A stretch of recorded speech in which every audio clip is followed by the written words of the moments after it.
it's called the seven powers, but it would make a lot more sense if you just called the thing the seven moats, because that's really what he's talking about. He's really talking about seven categories of moats that a business can have.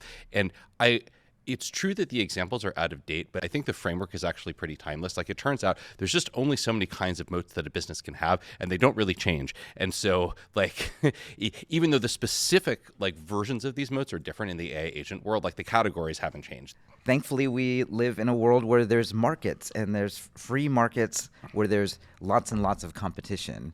And these moats, in a lot of ways, are the only way, if you're running a business, you can sort of fight against all of the other people who might want to do exactly what you're doing.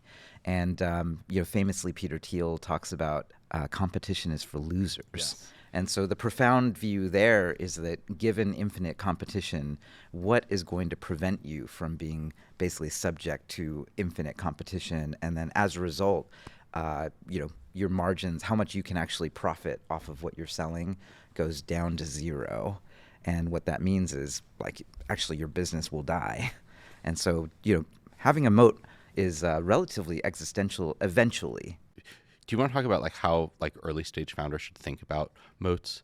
I mean, this is sort of why we generally tell people to go find a person with a real problem and then go solve that problem first. It's what's funny about the world that's a little surprising is that you can go almost anywhere and find some pain point, some problem that could be solved with software, and especially with AI, that frankly just isn't being solved. And they're so numerous and so severe that if you find that thing and solve it, you literally can mint $1 billion or 10 billion or even hundreds of billions of dollars market cap business.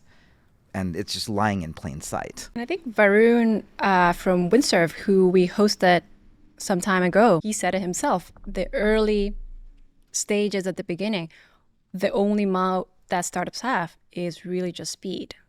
Once you pass that and build something that people want, then you figure out and go deeper into these type of moats that we're going to discuss.